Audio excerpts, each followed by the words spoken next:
Getting started, one person might be watching. Am I the one person watching?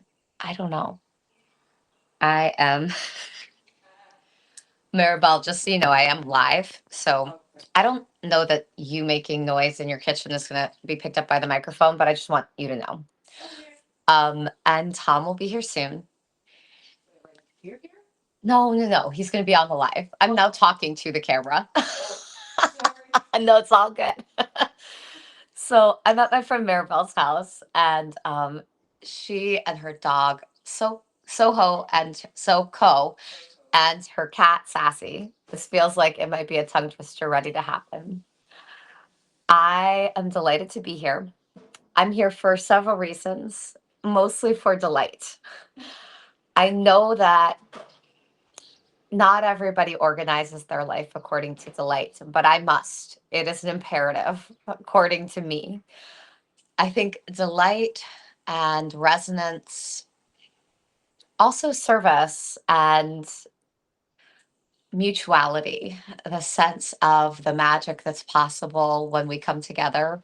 These are some of the organizing principles of my life. Now, I am delighted that Tom will be joining, I think, by 9 a.m. Tom Forsythe is another person who seems to organize his life according to delight. I have my phone on until 9 or so, just to make sure that if Tom texts me, I'm good. After that, I'll probably turn my phone off or totally quiet my phone. I know that not everybody is able to tune in to a 9 a.m. Substack Live. And the point is that people can watch it later.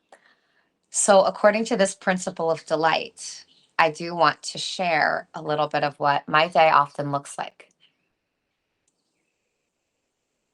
Morning time, I wake up with a lot of joy. I know that that's part of who I am. You could call it a sanguine nature. And if I'm not waking up with joy, it's a sign that something in my life is going to have to change because I'm a joyful person innately. Also, physical pain makes it harder to get out of bed in the morning. So having an injury or something like that definitely makes it harder. But I definitely woke up excited today and took a quick shower to ease the pain in my body because I'm still rehabilitating a spinal injury. Did some reordering of things in my home. Really listened to the bird song. And for me, bird song is not only one of the things that wakes me up in the morning, but one of the things that I love. The sound of all of the birds, differentiating their calls. It's something I hope to get better at over the course of my life. When I am discerning the energy for a given day, I have many practices in place for that. Just like Soko, the dog, I like to get into my body, and that it might involve Qigong. It might involve some gentle stretching in the shower. It might be a full on yoga practice, or it might be walking to a favorite tree on my block. Today, having Soko here is going to be one of the ways that I ground myself.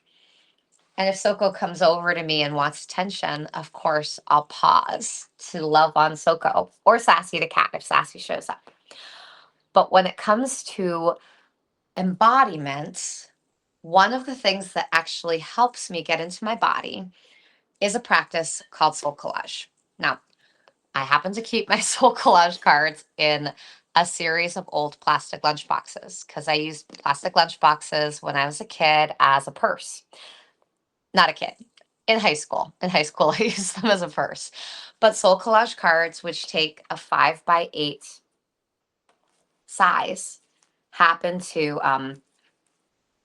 they fit perfectly into an old plastic lunchbox. So the card that I pulled this morning is a card that I call Journey. It has two different images. I don't recall where they're from. These images speak to me. So I looked at them, I took a deep breath, And I started to feel into the energy of today when I looked at the card. Now, that lunchbox is full of my Soul Collage cards. When I practice Soul Collage for myself, the images on the card aren't really the point for anyone else. The card speaks to me. And Sina Frost, who developed the Soul Collage process, she gave the prompt, I am one who, or I am the one who. Either one works, in order to let the card speak. So I'm looking at this card with its two different images, and I'll let it speak to me in real time. I've used this card for years, so it always has something a little different to say. I'm one who is not intimidated by a long journey. I know how to pick up my skirts and run when the time is right.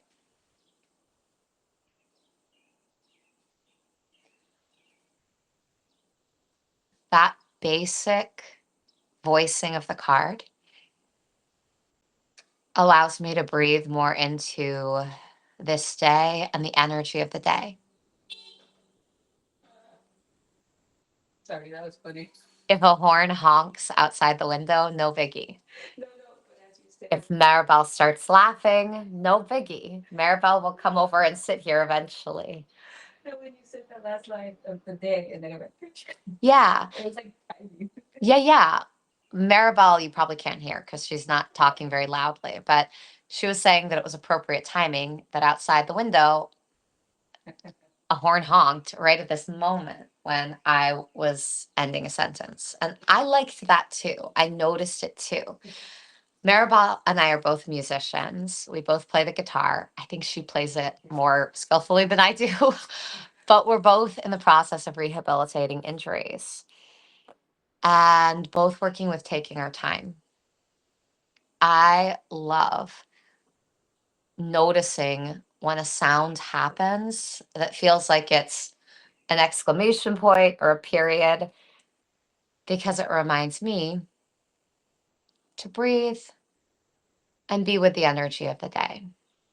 So I'm grateful for this card and its message. And I'll mention one other interesting synchronicity about this card. Last night, before I went to bed, I decided to take out of a little satchel a Viking rune. And the Viking rune, it was the journey rune. And I pulled it out upside down. Now that's really interesting to me as someone who also likes the Viking runes. We're not really going to get into the Viking runes today. When we are working on discerning our own needs, energy, when we're working on setting an intention or having a practice, there are so many ways outside ourselves that we can turn and try to figure out, like, who am I? What am I? What do I need to do today? What's going to happen next? I'm someone who doesn't, for myself, consult psychics. I don't have a problem with people who do. I don't have a problem with psychics, but coming into my own discernment process is really important for me in this lifetime. I do have a dear friend who I trust as a shaman, who I work with from time to time. And I don't believe in doing everything according to myself because the input of others matters. But sometimes little things like a horn honking outside the window or the laughter of a friend with her dog near me, those are the moments for me that bring me to myself. And breathing and allowing what's happening in my body to be real and noticing that is another method of inquiry. I'm a yoga teacher. I also feel like when I teach yoga, I'm coming back to myself while I'm teaching it. There's no way to be anything other than what we are on the planet.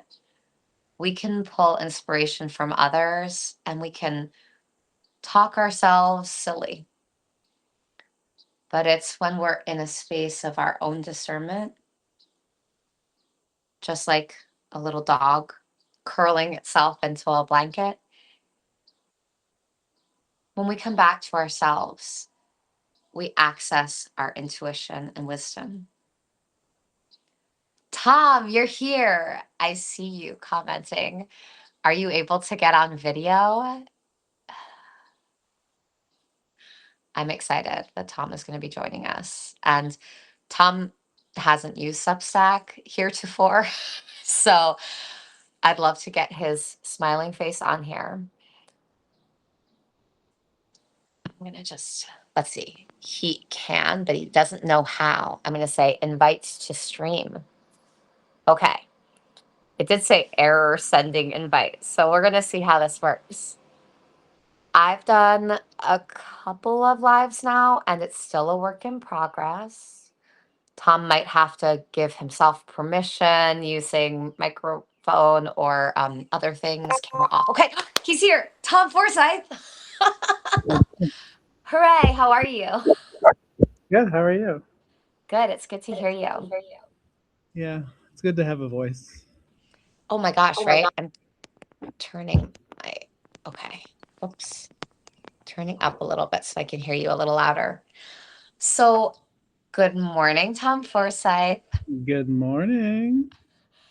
Tell me, for you, you magical human, Yes.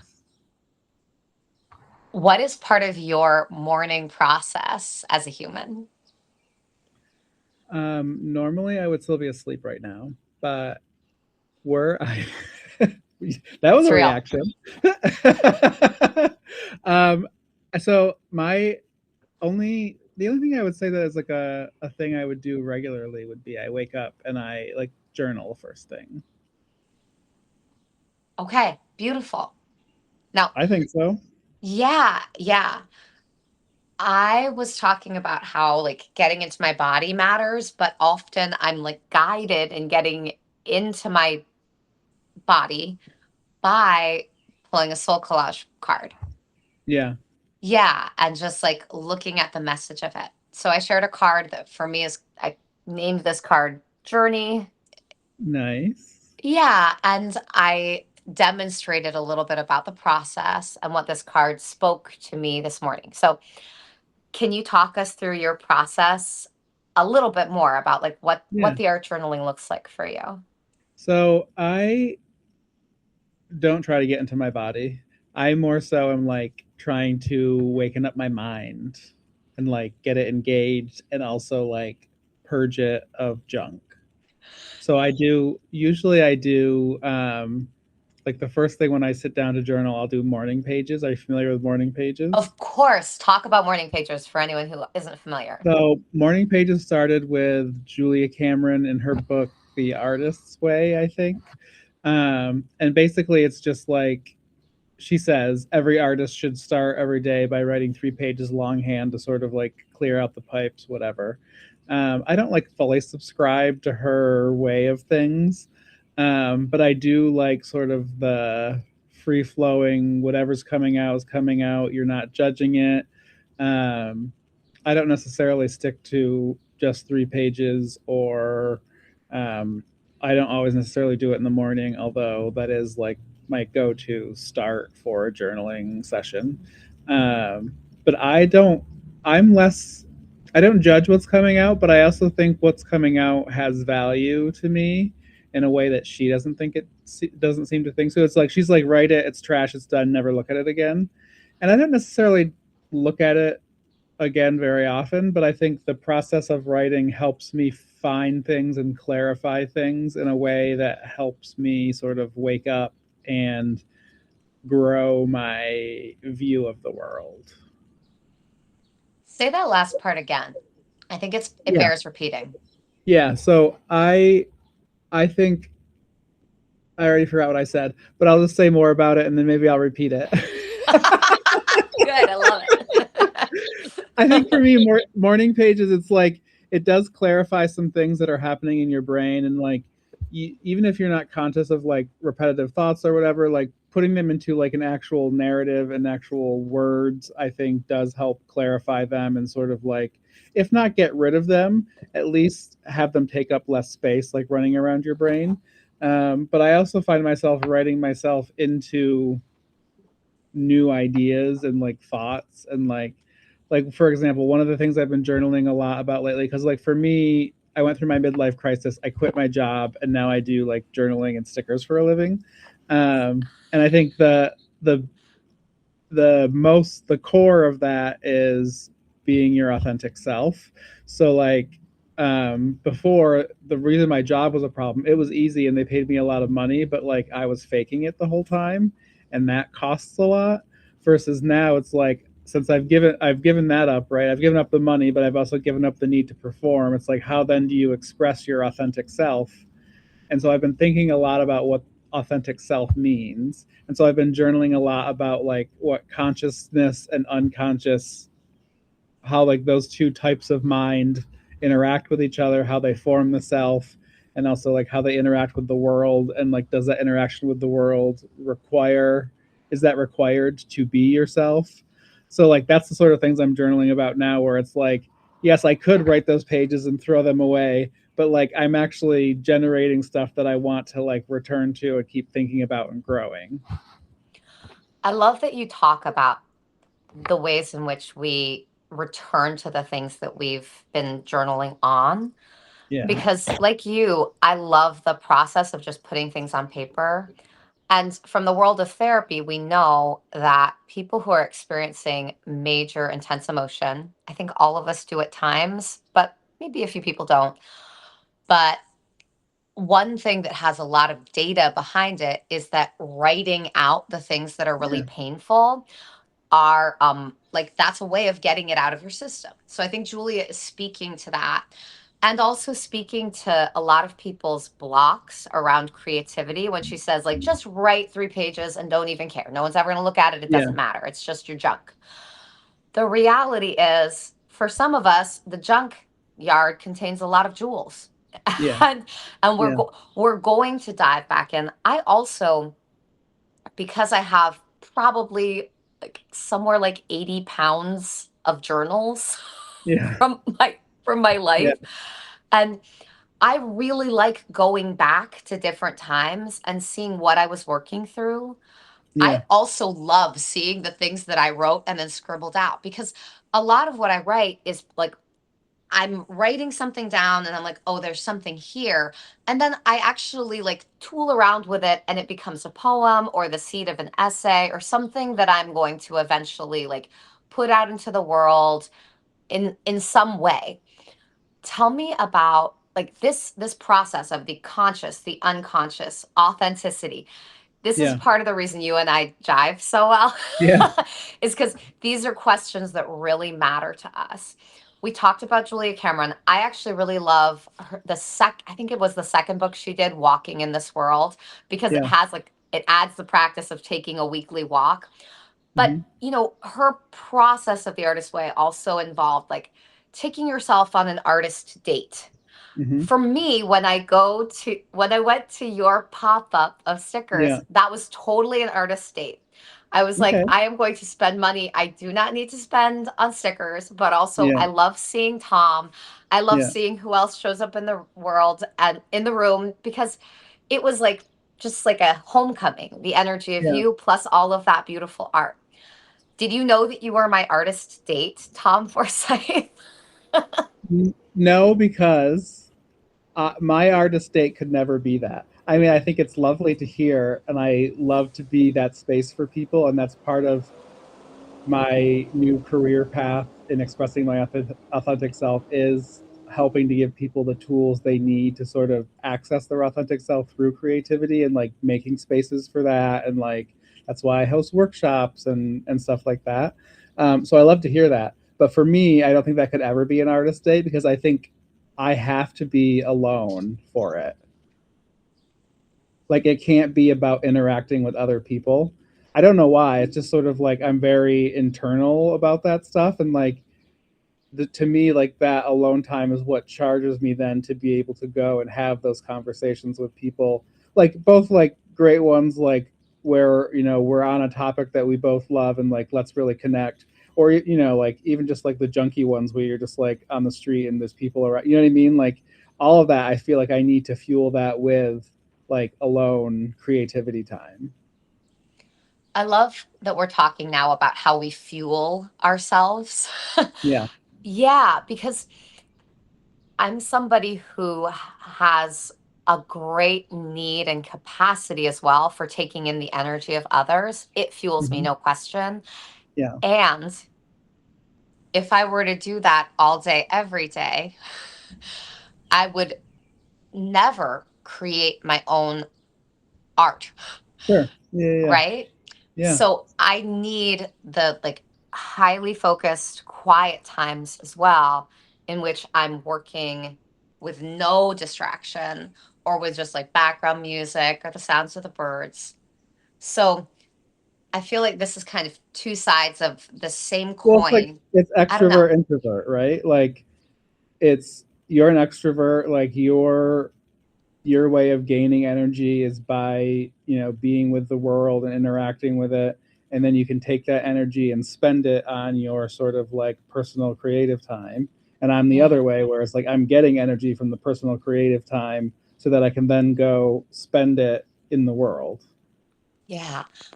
I like that you're talking about like the extrovert introvert concept. Yeah. We need binaries, right? Hmm. Um, did you ever read the book?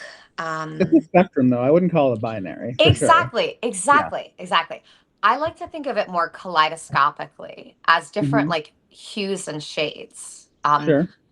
Because and I like to think of it in terms of different kinds of minds, but also different kinds of energy flow patterns. Sure. Yeah, Yeah. a metaphor that I love, and it was something that came from a dear friend at the time, at least. She's more introverted, I think, than me, but also a fellow therapist. I'm not a practicing therapist anymore, but we met as therapists together, and she used the metaphor of water flow spaces, and Hmm. she said to me, "Hannah, you have deep river energy." And that Okay. was so good because I Yeah. think my energy is like a big old river that like a lot of flow energy. Hmm. And if I'm flowing for so long that I forget that there's like a bedrock beneath me, if I never have like time to touch down to the minerals and Yeah. rock, like that ends up with me depleted, right? Yeah. So when you were speaking earlier about, being in a job that you could kind of phone in, but knowing that in midlife it was time to become more into your authentic self. Yeah. I mean, the metaphor of like waterways. I could ask you I'm like, I'm a yeah, storm cloud. tell me about you as your energy I'm flows. a storm cloud. Okay. Or maybe like a crystal chalice. You could be both without question. Yeah, and I'm raining from the cloud into the crystal chalice. Well, I think it's because it's like I don't I don't have a flow. I don't think it's like I feel like it's not moving. It's like I'm stationary, or like at least relatively stationary, and I'm building up and letting go and building up and letting go versus like a constant movement. So it's like a you have to fill it and then release it. Fill it and then release it. That's beautiful. I think anytime that we're working with fluid metaphors, it's a Yeah. great way to help people tune into what their like flow state is around their creativity. But I Yeah. like that you gave also the crystal chalice because when we're working with flowing energy, thinking about containment always matters too, right? Yeah. I think that's what I do naturally, right? Is Mhm. containment. So the thing that I work towards is movement. So it sounds like you're the opposite, whereas like what comes naturally to you is movement, and you have to work on containment. Exactly. Exactly.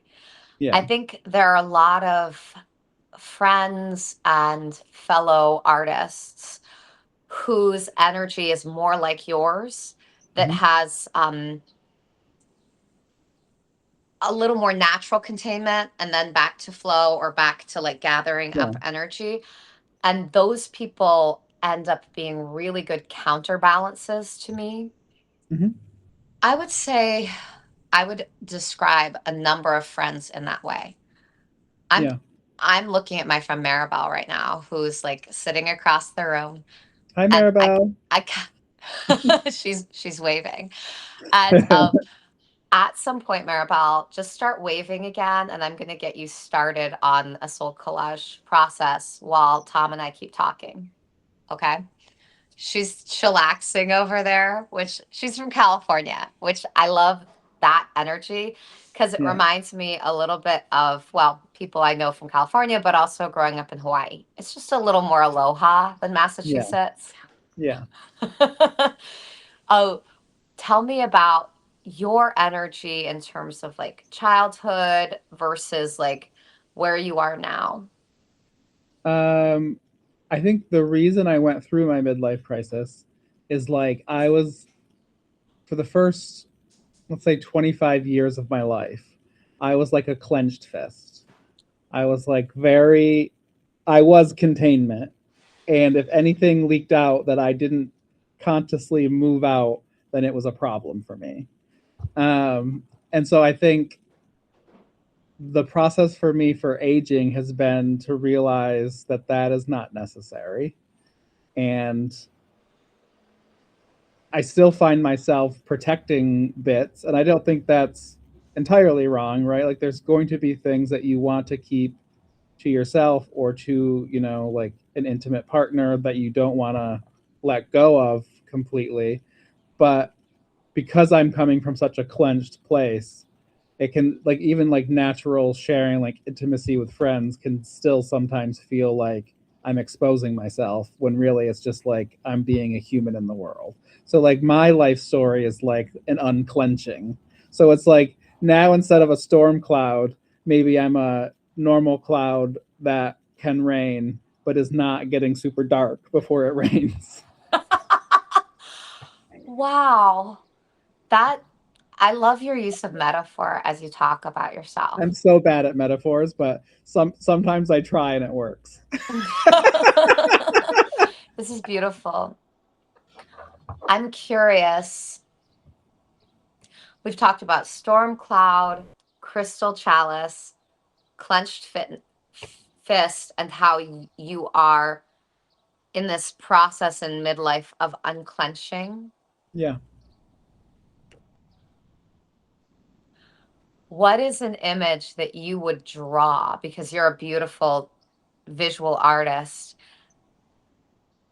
at like of it might be something that's all of those images, but it might just be something totally different. Like what is the image that comes to mind for you?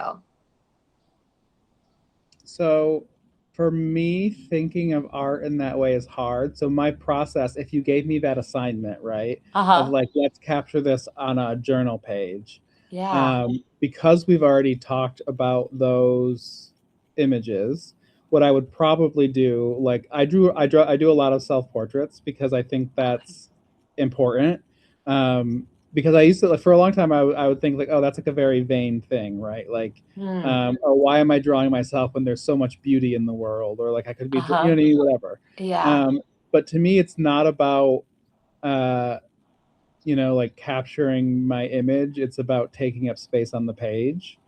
And so I think, given that assignment that you just gave me, I would probably think about the images we've talked about, right? And like start drawing a self portrait. But like my I wouldn't be starting with a goal in mind. I would be starting with that feeling of like thinking about what that process has been like. And I would use the images we've talked about as sort of like cornerstones and just draw and see what happens. And but draw and paint and like sort of go back between the two and see like both reacting to like the feelings that I'm having, but also what I'm seeing on the page. And it may not end up being an image where someone else could look at it and be like, oh, I understand what's going on, or even like, I think that's a nice piece of artwork. But it's because for me, it's the process that's more important.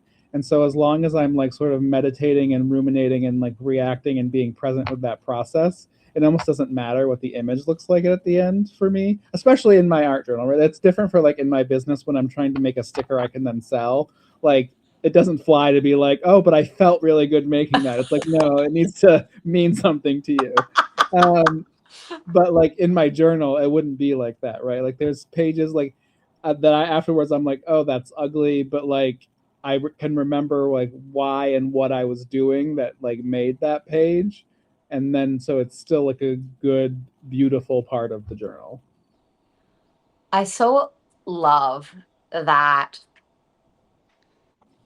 I want to come back to the phrase you said which was start with a feeling. Yeah. Yeah, because when we start with a feeling, I think it leads us toward, I mean, it could lead us toward healing if I want to rhyme, but it actually leads toward an opening into whatever the process wants us to move toward. Yeah. And to say, start with a feeling, end up with healing, like that might be true. And also, so I've come in my old age to be like, wait, cliches are actually amazing, and you just have to like actually know what they mean. yeah, yeah. I mean, because I'm a songwriter and someone who like likes to rhyme things mostly to just get people into different like Yeah. just to have a pithy thing, because Yeah. The immediate like interjection of start with a feeling leads us toward healing. I might say in between you might hear some squealing. Yeah. Because sometimes the process of unclenching, the process of art making, we get into a space where we're like either meh to what we've put on the page, Yeah. or we end up with some physical discomfort, or we're just kind of in the messy middle, the murky middle. Tell me about murky middle and how you work with that energy for yourself. I don't know if I'm great at it, but I think so. A lot of the times, like I'm journaling, I'm thinking about creativity. So like it's like I'm not even like dealing with feelings. I'm just like, oh, this creativity is so fun, and this is how I feel in this moment, and that's what this means about the creative process, whatever. But I think now I lost my thought. But we're talking we're talking about being in the murky middle. So I the first thing that comes to mind for me is that I'm in the murky middle of my life. So it's like it's I can't think of it right now as like on an individual page. Can I? Yes, I can. Here's what I think about it. Okay. I like this. I'm talking myself into it. This is good. So like what I tell people when I'm like showing them how to journal, not how to journal, but it's more like a mindset of like how they should approach journaling. It's like they're nervous to mess up a page, right? And so they can't even get to the messy middle because they don't want to start because their beginning is messy. And I think everyone's beginning is messy. It's just like the more you do it, the more you can trust that it's going somewhere. But I always just tell people it's like if you don't like the page yet, it just means it's not done, right? Like you can never take it so far away that you can't rescue it. Like worst case scenario, collage over the top of it, right? Like you can always add a layer on top and make it something you like. Although I don't necessarily believe in that either, right? Like if you get to a certain point and you're just done with it, turn the page, get a new piece of paper. Like you're gonna make stuff you don't like. Like one of my like the first thing I teach people in workshops, because we're doing journaling specific, right? Not like art making, not so I think of art as like this thing that I'm going to create and put out in the world for other people to have a relationship with, which yes, it's part of me. And so then it's like sort of a relationship with me, whatever. But like most of the time, I'm not thinking about that in any way, right? I'm thinking about creativity and creation and what that's doing for me. So it's like, In a journal, I always tell people, in your journal, the only person there is you, right? So anything that you're feeling, any worries, any concerns, that's something that you're bringing to the table, and you get to decide if that's helping you. So that means like, oh, I I'm making this bad drawing. I feel bad about that. Well, you're the one that's bringing that bad feeling. Why do you have that feeling about it? Is it because you worry someone else is going to see it and judge you? Are you judging yourself? And what is your goal in making that bad drawing, right? So, like, what are your intentions of doing this journaling or this act of creation? So, if it's to get better at drawing, then the bad drawing is doing that, right? Like, you Yeah. have to do bad drawings and learn things and adjust, and then you will slowly get better or quickly get better depending, right? So it's like, what are your intentions, and also the realization that you are the person bringing whatever negativity or positivity or whatever to the page. And it's not as easy as like realizing that and then you can be like, oh, I'll just let it go then, because sometimes you can't, right? But like, it's a process, and being conscious of that and working through it, to me, that's like the joy of journaling, is like, it's that space where you're alone with yourself and you can sort of like move away from outside influences and like play around with your own reactions and your own intentions. And I feel like I got off the point of messy middles, but what can I say? I am a messy middle. No, I think you're actually right on. And it brings me in a few directions what we're talking about right now. One is the ways in which all of us have outside influence, distraction, conceptualization about what is worthy Yeah. versus not good enough. We all have considerations that are like either graciously handed to us or like dumped on us Yeah. from other sources. So we're Yeah. kind of circling back to the ways each of us moderates internally, but also externally. Um, Outer influence, intuition, in process, and one one wondering that I'm feeling is the ways in which embodiment aligns with this. I Yeah. know you don't wake up first thing in the morning and need to get into your body. Um, Yeah. you're like in the like, let me dump mind first. Hmm. I have Sassy the cat at my hand right now, which is wonderful. And you and I both love animals and the outer world in terms of the beauty that's out there. Yeah. I wonder about the internal belief of I am part of the beauty of the world versus there's something intrinsically not so beautiful about me. I think we all kind of pendulate between I'm enough, I'm not enough, beauty inner or the beauty is outer.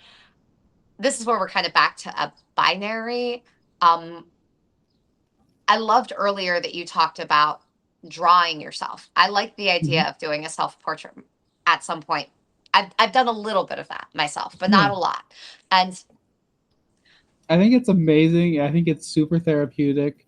I think it's a fun way to even just capture a mood. Like, I went through a phase where or like I did a series of pages where it was like, um, I one day was like, I ate a bunch of pizza and I felt gross, right?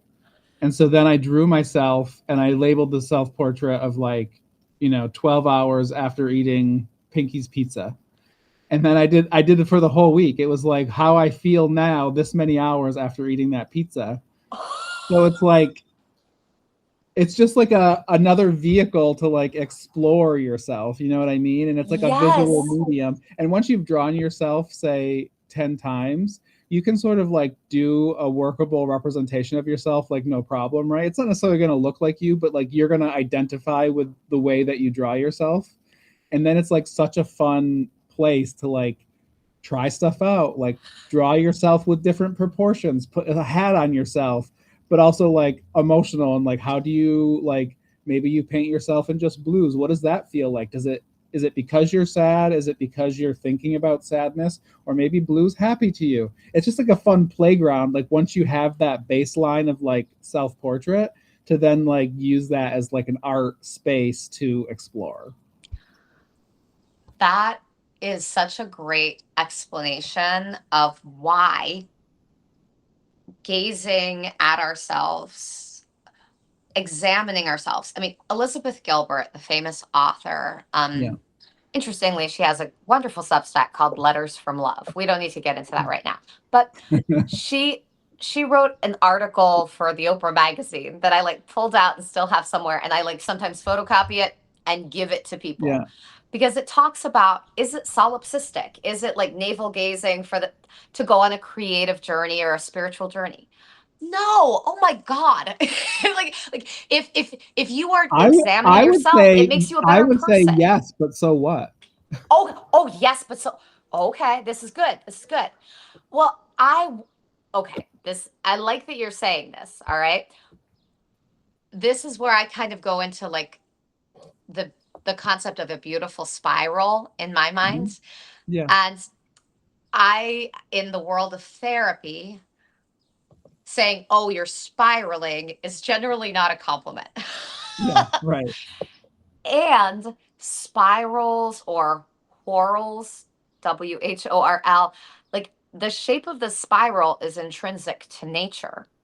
Mhm. And we see them all over, like ferns, a little tiny little bitty fern, a nautilus shell, even the way a cat chases something, or the way birds or squirrels play. Spiraling is intrinsic in nature. And sometimes when working with a client who was very anxious and was in their mind in a painful way spiraling, I would check in on the metaphor they would use, and it would end up being like an art project. Like, what is the shape of the spiral? Is it like some sort of cataclysmic, like whirlpool energy that's going to suck you down into nothingness? Or maybe could it be transformed into something that's more life-giving and neutral? I don't know. So I think there's probably good spirals and bad spirals, right? Yeah. But I think for me, and I talk about journaling a lot because, and when I say journaling, I don't mean just like writing words, right? It's like, I can show you, but like, it's this, like, this is journaling, right? Like that's a self-portrait, or like, that's my husband, and then I write some words around him. Like it's not just a written thing. It's like a combination of, you know, anything that can go on a page, like collage, whatever. To me, that process, I guess a prettier way to say it is like that gives me the center of the spiral and roots me there, and then it allows me to decide, because the brain is going to spiral naturally no matter what, right? Like I don't care how mentally healthy you are, like you're going to find yourself falling into a spiral. But if you solidify that center of the spiral, and this is one process through which you can do it, right, of like anchoring yourself, and like being conscious of the ways that you might spiral, and then recognizing the spirals as they're happening, then you can decide, is this a good spiral or a bad spiral, right? Like I don't want to spend my time spiraling down anxiety and like worrying about stuff, and I'm like, oh well, I know I can't do anything about that, and worrying doesn't help. But then oh, but what if it did help? And you know, like that whole like thing, like if you can recognize that and like find your way back to the center, that I feel like that's great. But I also like the idea of a spiral of like, when it comes to like creativity, or like what I've been doing lately is less about like journaling about what's happening in my life, and more like going on like these intentional spirals of like what interests me, and like just sort of like following that flow where it goes, and like wrapping back around and being like visual imagery, and like, oh, what does that mean in terms of like thematically, and what does that say about my unconscious, and like that sort of spiral where I'm just like following the interests around and just seeing like what gathers around it.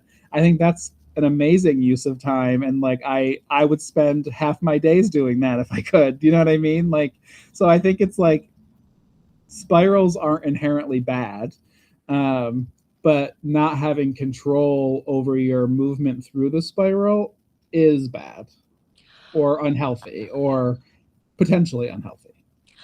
I love that you name all of these aspects. And thank you for showing us a little bit of I mean, I'll show you as your much as I art want. I journal. grab a random stack, but like it's yeah, I share my journals all the time. So And this gets us into I want to segue in the next few minutes yeah, into monetization, marketing, the concept mhm, of sticker money, because yeah, we joke about, we can joke all we want about, sticker money and what that means.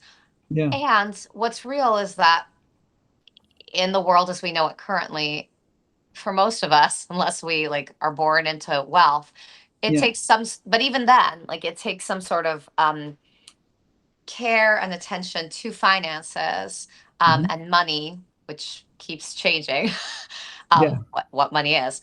Um, but it has to do with resource, like how we work with resource. yeah, Before we get into that conversation, because I think that part we want to give at least 10 solid minutes to. yeah, uh, I want to talk briefly about resource in terms of time and energy. mhm. If someone wants to get into an art journaling or soul collage process, I don't think you need to dedicate more than 15 minutes a day to that to get really started. Do you agree or not really? I don't even think 15 minutes is required. Okay, good. I think when it comes to like you're starting and you're thinking of like specifically dedicating time, 5 minutes to start would be enough. Hmm. Um, what I would hope for a person just starting is to get in the habit of getting over the hump of beginning, and once they manage that, then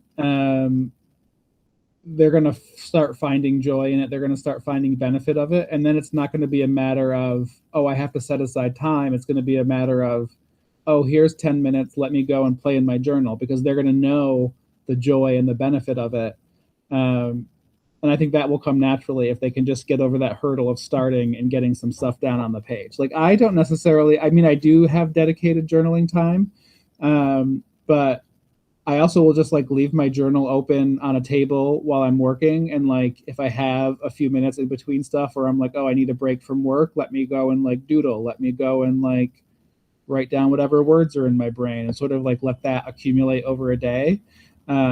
I think those are great pages as well. It doesn't have to necessarily be like set aside dedicated time. You disappeared. Where are you?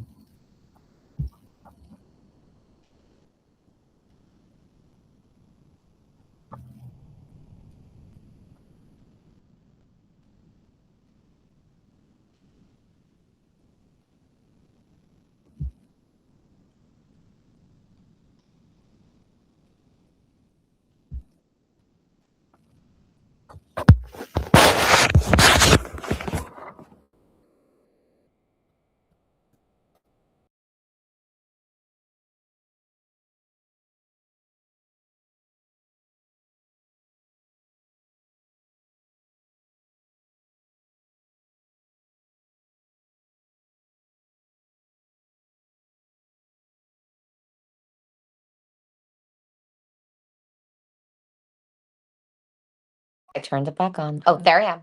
Tom, can you hear me? Okay. I lost your audio briefly, but you're there and you can hear. Okay. For whatever reason, I'm not sure why I don't hear you anymore. Yeah, your audio's gone. I'm not sure why that is. And it might be something that happened on my end, but I'm going to ask you maybe to put in the chat just in case other people can't hear you. Oh, there you are. You're back. It's for some reason it's connected to my phone. The microphone is my phone. Okay. Okay. It's all good. No worries. You're back. Yay. Okay. I'm back. Yay. Okay. Let's talk about monetization Yeah. for artists. I myself am artful. I don't expect it will ever be my full-time gig to do like drawing. Yeah. So teaching the soul collage process is probably, and doing my own drawing and improving that skill. I'm doing it. I love a book called The Zen of Seeing, which we could talk about Yeah, another you told me time. about that. Yeah, Yeah, I'm working with this myself as like a process. It's fun. A yeah, lot of different processes are out there for drawing. And I don't mhm, mean to like be dismissive of this process by doing this, but we're not, that's not our point right yeah, now. yeah, yeah, um, yeah. I might, in a month or two or three, come back to what that process has been like for me. But if people are thinking about making some money, marketing, what does that look like? I know you partner with a number of artists, including selling your own beautiful drawings Yeah. as stickers. Tell me how that works. Let's talk brass tacks and numbers. So I am maybe not like the best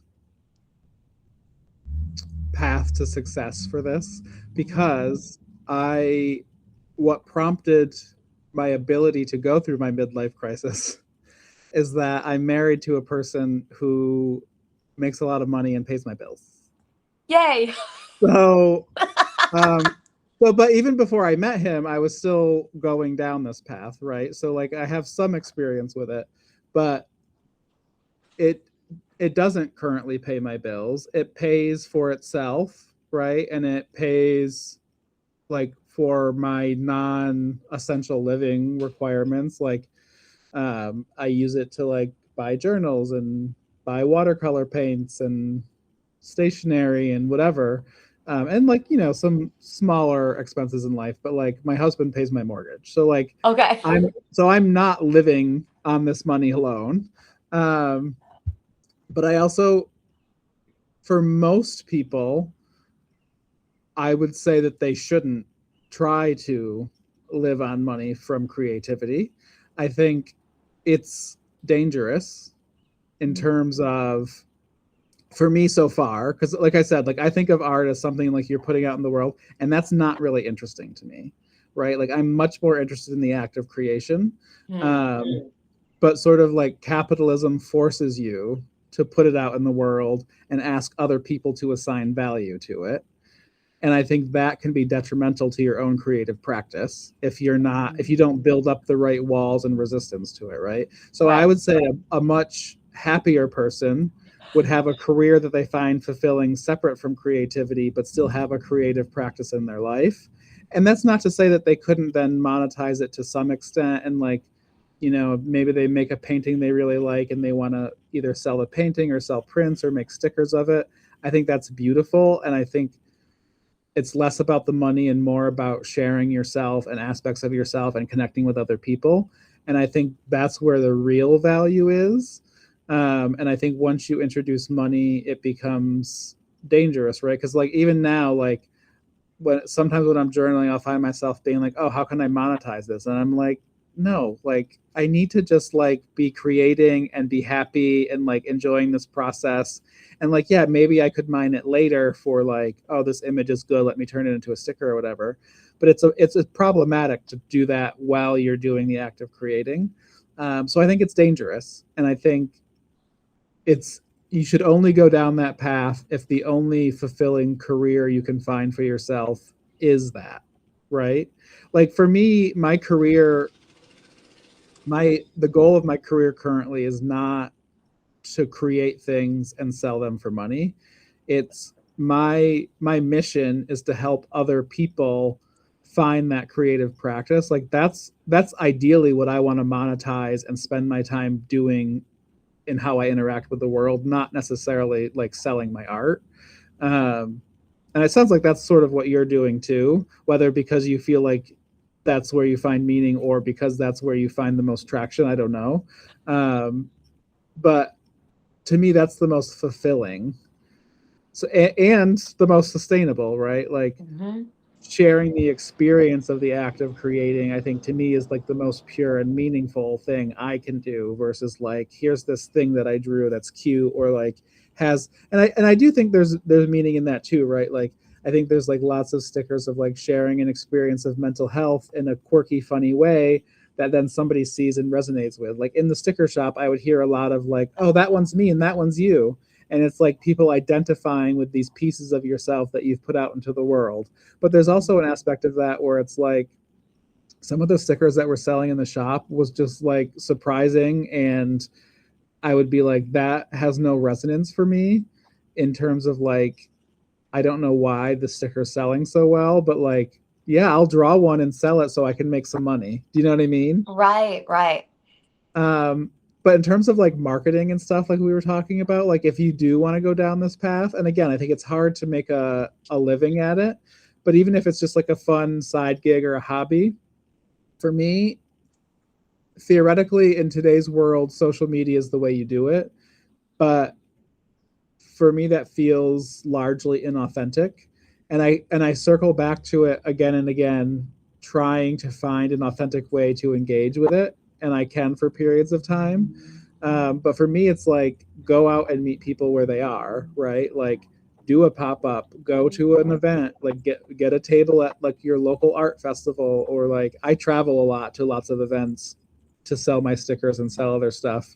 And that is expensive to do, but also pays for itself, right? If you figure out the right places to go, then you make enough money back that you're, you know, covering expenses and then making money. But yeah, it's a hard process, and I wouldn't recommend it to most people. Thank you for naming this. I think some of the aspects of what you're saying are important for everybody to hear. Yeah, That we do things in collaboration. You use the word dangerous. I might prefer the word risky, yeah, just because for some people danger has like a really intense connotation. I know that as a music educator originally, and now a Zumba instructor, I've been teaching yoga for years. yeah, I have these side hustles that yeah, aren't necessarily side hustles. You can make a full time living doing them sure, if you do them pretty well, which is why for me, the intuitive creative process has always felt that it has a sacrosanct space in my life. hmm, The therapy full time job, I loved doing it as long as I loved doing it. And now I am pretty clear that I won't do it again unless it's at the end of my career, yeah, because I'm at my fill of those stories, the yeah, kinds of stories that come out in therapy. And yet, as a storyteller and a writer, I'm also in a place where I'm finally ready to launch more fully myself as a writer, even though I've been doing it and posting it in spaces sure, basically my whole life yeah, since I was a little person. I wonder some of the creations that you have. You and I talked a little bit about maybe doing a thing for the yeah, community together in terms of maybe some sort of calendar or something. yeah. Um, do you have like something that you are hoping to create for public consumption around the process of art journaling? Or do you feel like that's not a thing yet? And I know you teach. Yeah. Maybe tell us more about that. So I teach right now. I have 4 rotating workshops on creative journaling. So like I do like Beautiful. two more of two more sort of general ones, like one sort of introductory one where it's like helping you establish a mindset, a practice, understanding what's possible with it and like why you might want to do it. And then the sort of, intermediate version of that is like, I'm going to, we're going to do like a whirlwind of like 40 different exercises, like a smorgasbord, a tasting of like all the different things you might do in your journal. And like, you're going to hate half of them and you're going to find a few that you love and incorporate into your practice. And like, that's the point of it. And then I do one on self-portraits. Self-portraits will save your life. That talks a little bit it's basically like what I was saying about self-portraits, but like with exercises and stuff and like, more targeted practices. And then I also have one called Imaginary Friends, or Journaling with Imaginary Friends, where it's like creating fictional characters, like comic book characters, to populate your journals and like use them to as a lens to explore your life. And I'm like, developing more all the time. In terms of like, yeah, I have lots of potential projects I want to do to both like capture the essence of what I want to do and also to make money from it, right? The trick is the the the larger the potential to make money, the more effort it takes and the more risky it is, right? So it's like I have a full-time job now, basically like keeping up with like online orders and like preparing for events, going to events, packing journaling kits, all that stuff. So it's like then I need to like what of that already money making mechanism do I sacrifice to have the time to like I really want to write like a creative memoir where it's like using myself as a lens through which to talk about like here's how I think about art journaling. But that's like a huge endeavor, right? That's going to take years, but Okay. it also takes time away from what I'm already doing. So it's like a balancing act. So like if Yes. I were just living my life and still had this other job, well, I don't think I'd have the mindset to do it. But like theoretically, like if I were earning money from something else, then whatever of my free creative time I could put towards that project. So but like right now it's a little iffier, right? Because it's like I've got these things in place that I have to maintain creatively. Hmm. But yeah, I have tons of ideas. I love that. I love that. That's beautiful.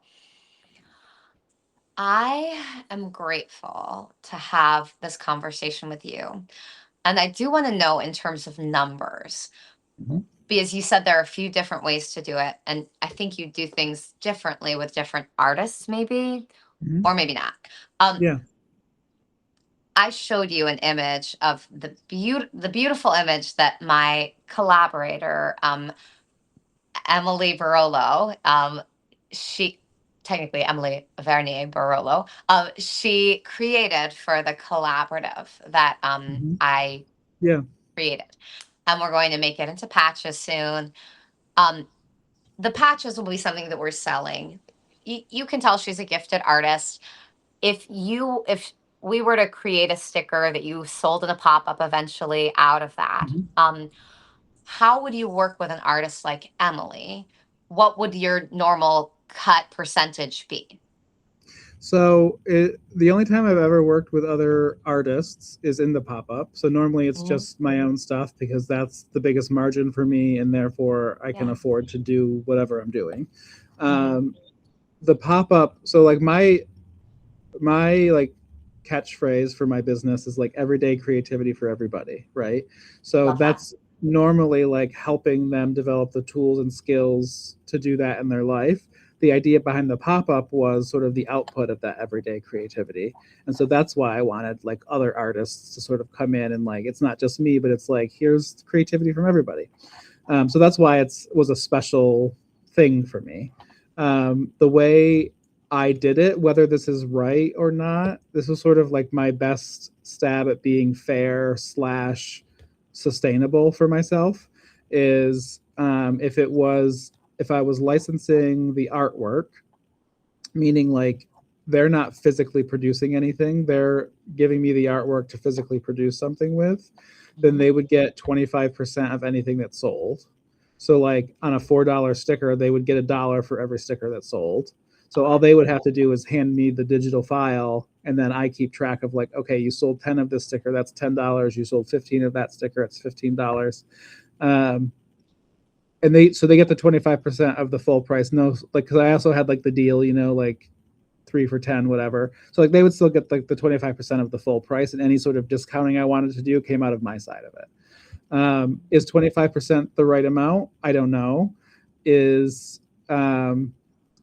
If I were an established business, I think I would do it not 25% of everything that sold. I would do 25% of everything that was produced. But because I Okay. was just a pop up, it was more of a consignment sort of licensing thing where it's like Hmm. anything I sell, and I'm going to give them, the inventory that's left over. They can then keep it and do whatever they want with it. So if I'm physically producing it, 25%. If they're physically producing it, which I did like was not my ideal scenario, but like I needed to fill in the gaps, right? Like do wholesale, then 50% of retail price is what is like that I do know is like industry standard. Like if you're buying something wholesale, you're paying 50% of whatever you're going to sell it for. That's such helpful information. And I'm like Yeah. making note that was like at the 1 hour mark that we had the like brass tacks conversation. Yeah. Let me ask you, Tom, you have so many beautiful offerings. What is the project that you're feeling most delighted about right now? What is the thing that brings you the most delight? Teaching the workshops for sure. Yeah. Yeah. Like interacting with people that, I mean, I think all people could benefit from it, but if you're taking the workshop, you're already close enough to it that like there's going to be some resonance between us, and so I'm going to like you and or care about you. Yeah. And like I actually, that's like where I find the most meaning, is like helping people sort of crack open their lives, right? And like it doesn't always hit for everybody, right? Like they may not be ready to hear it, or my style of teaching or journaling might not be right for them. Although my style of journaling is like, you should develop your own style of journaling. So if that doesn't hit, then that's a problem with you.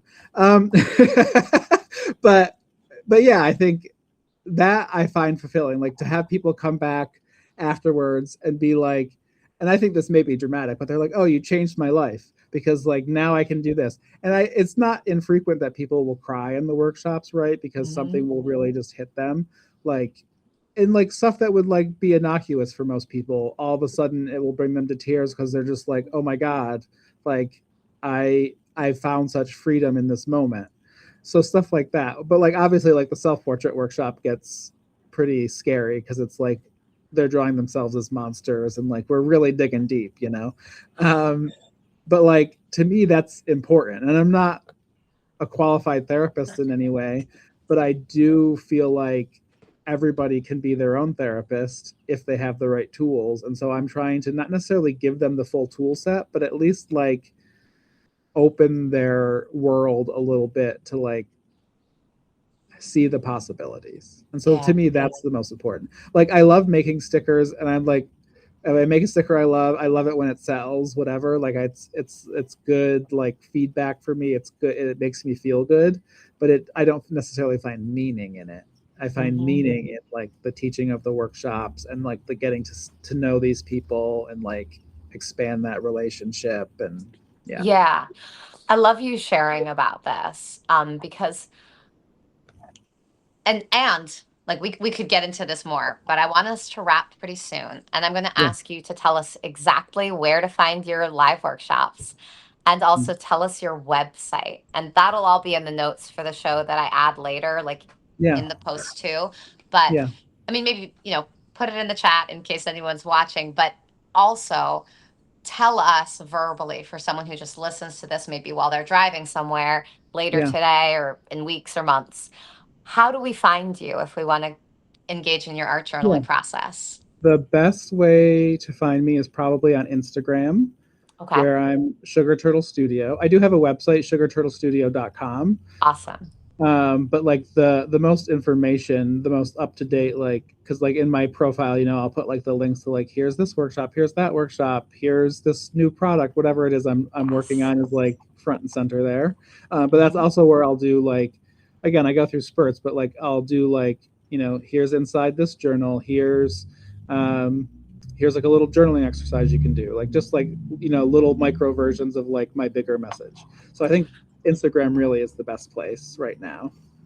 This is so good. Did you know that you're followed by Brene Brown? I did, and it was a That's very amazing. exciting moment when it happened. Yeah. I But texted my friend. I was like, "Look, I'm famous." oh my God. Yeah. And I'm already following you. And I'm like, I'm looking at this reality, and the ways in which you post. And it's so beautiful. I am excited to come to one of your workshops eventually. Yeah. I am teaching officially more soul collage. I teach out of Alchemy Plus Art in Amesbury, Mm-hmm. and I'm teaching my first Roxbury, Massachusetts, heart of Boston Yeah. workshop at a brewery called Long Live, on August 23rd in the afternoon. So I now have two locations. I'll probably find a third eventually for soul collage workshops. Do you teach in Arlington? I think that's where is the physical space where you teach? So I have a studio that I'm in right now in Somerville In that Somerville. Okay. I originally established so I could teach in-person workshops that I have not done yet, even though I've been here over a year. Okay. But I hope to do that again soon. I mean, locally I've taught at like Albertine Press and in Inman Square. Okay. And I'll probably do that again at some point. Love that. But yeah, I'd love to like actually get up and running in my studio, but it's, like I said, it's hard to like start a new venture. Right. Well, I'm excited to be on an in-person space with you, like to do some art journaling with you and Yeah, get guided through the process, especially the concept of the self-portrait. That is yeah, one that really appeals to me right now. And I will note for people who are on this Substack from time to time that I teach live on Substack on the second Sunday, and it is paid content, and it starts at 2:30 p.m. Eastern time. So for people who are interested in that kind of thing, I am doing that. The next time will be August 9th, I believe. I'm like, let me double check that because I think it might also be. I'm like looking at the month. Is that also? Yeah, yeah. I didn't do that this past. I didn't do. Oh, I'm also doing it this week. That's important. This week I'm doing it. I'm like, now I need to make sure. Yes, I will have my ability to do that in my own space. So I'll have a friend or two maybe over to do some soul collage, but that's also this week. So cool. paid content on my Substack is Soul Collage Live. But Tom, you are a human with such beautiful, generous energy. Thank you. You Thank you too. for being willing to come on this space, and Yeah, of course. hopefully more people than ever are attending your workshops and showing up for themselves. Say again Yeah. the motto that you have, the everyday motto. Everyday creativity for everybody. Everyday creativity for everybody. That's beautiful. Thank you for making it more possible for more people. And here's to art making. Oh Yes. wait, I'll cheers with some gesso. I don't know what that is, but cool. It's like you put it down on something. It's like white, but it like takes paint well. So it's like you can make a surface paintable. Oh my gosh. Thank you for Yeah, talking about a gesso. product I didn't even know existed. Gesso. Gesso, Gesso. This is good for me to know. Yeah. I need to know that. And thank you again for your time and the beautiful energy that you are. Have an Thanks amazing rest for of your having day. me. You All right. too. I'll talk to you soon. Bye. Bye.